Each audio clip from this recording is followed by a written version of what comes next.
ফাহিমা হাঁপাতে হাঁপাতে মেঝেতে বসে পড়ল। হাতে থাকা লাঠিটা ছিটকে পড়ে মৃদু শব্দ করল। ঘামে তার শরীর ভিজে গেছে, কপাল বেয়ে টপ টপ করে ঘাম ঝরছে। কিছুক্ষণ চুপ থেকে সে গভীরভাবে শ্বাস নিল। তার চোখ এখনো একটাই জায়গায় আটকে আছে। রিমান্ড রুমের মাঝখানে একটি মেয়ে বসে আছে। এই গল্পটা শুধু একটা নামের না, এটা এমন এক মেয়ের গল্প যাকে সবাই আলাদা আলাদাভাবে চিনেছে, কিন্তু কেউ সত্যিটা জানেনি। কেউ বলেছে সে অপরাধী, কেউ বলেছে সে অসহায়, কিন্তু তার আসল পরিচয় ছিল এর থেকেও অনেক বেশি জটিল। এটাই সেই গল্প যেটা একবার শুরু করলে শেষ না করে থাকা যায় না। হ্যালো ভিউয়ার্স, অসংখ্য ধন্যবাদ আমাদের সাথে যারা আছেন, আমাদের গল্পগুলো শুনেন। আর এখনও পর্যন্ত যারা সাবস্ক্রাইব করেনি, দ্রুত সাবস্ক্রাইব করে নিয়ে আমাদের সাথে থাকবেন। আমাদের এই আমি পদ্ম যে গল্পটা নিয়ে আমাদের পরবর্তী এপিসোডগুলো আসবে। তো অনেকেই এই গল্পটা পছন্দ করেন, কিন্তু কাজের চাপে সময়ের অভাবে পড়তে পারেন না। তাই আপনাদের জন্য আমার কণ্ঠে আমি উপস্থাপনা করার চেষ্টা করব আমার মতো করে। অবশ্যই আশা করি আপনাদের ভালো লাগবে। তো চলুন শুরু করা যাক আজকের এপিসোড। চেরি বাঁধা 4 দিন ধরে সে এখানে। কোনো পুরুষকেও যদি এই অবস্থায় থাকে ভেঙে পড়তে বাধ্য, কিন্তু এই মেয়েটা একবারও শব্দ করেনি, না কেঁদেছে না চিৎকার করেছে। শরীরে যতই আঘাত হোক তার মুখ থেকে কোনো আর্তনাদ বের হয়নি।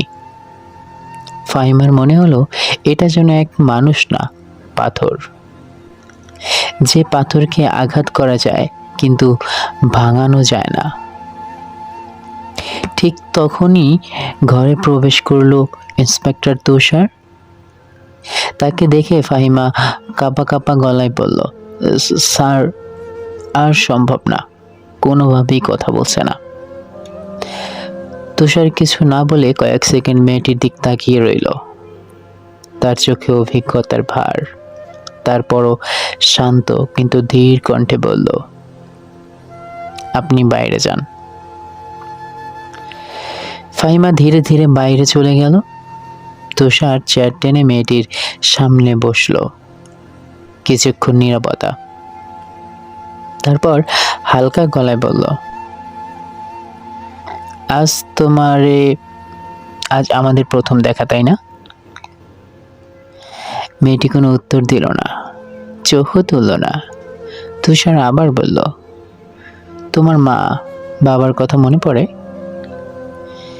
এইবার মেয়েটি ধীরে ধীরে মাথা তুলল। ঘোলাটে চোখ, ক্লান্ত দৃষ্টি, ঠোঁট ফেটে রক্ত শুকিয়ে গেছে। তুষার আবার জিজ্ঞেস করলো, মা বাবাকে মনে পড়ে? এক মুহূর্ত থেমে মেয়েটি মাথা নাড়ল। তুষার একটু সামনে ঝুঁকলো, তার হাতের বাঁধন খুলে দিল। তারপর শান্ত স্বরে বলল, তোমার নাম কি? তুষার জানে এই ফাইলের সব তথ্য তার আগেই জানা। তবুও সে আবার জিজ্ঞেস করলো। মেয়েটির ঠোঁট কাঁপল। দীর্ঘ নীরবতার পর সে ধীরে বলল, আমি পদ্মজা। এই নামটা বলার পরেই সে হেলে পড়ল তুষারের দিকে। তুষার দ্রুত ডাক দিল, ফাহিমা, এই ফাহিমা। কিছুক্ষণের মধ্যে ফাহিমা আর 2 জন স্টাফ দ্রুত ছুটে এলো। 1989 সাল। সকালটা হেমলতার জন্য ছিল বিরক্তিকর। রশিদ ঘটকের আগমন যেন আবারও সেই পুরনো চাপ তৈরি করলো। তিনি বহুবার স্পষ্ট করে বলেছেন, এখনই মেয়ের বিয়ে দেব না, আগে পড়াশোনা শেষ করবে পদ্মজা। কিন্তু রশিদ ঘটক প্রতি সপ্তাহেই নতুন নতুন পাত্র নিয়ে হাজির হয়। আজও আর ব্যতিক্রম নয়। হেমলতা উঠানে দাঁড়িয়ে বিরক্ত চোখে তাকিয়ে রইলেন।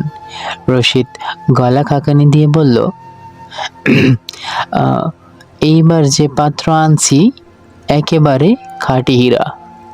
হেমলতা ঠান্ডা গলায় উত্তর দিলেন, আমি আমার মেয়ের জন্য কোনো পাত্র চাইনি। বারবার কেন আসেন আপনি?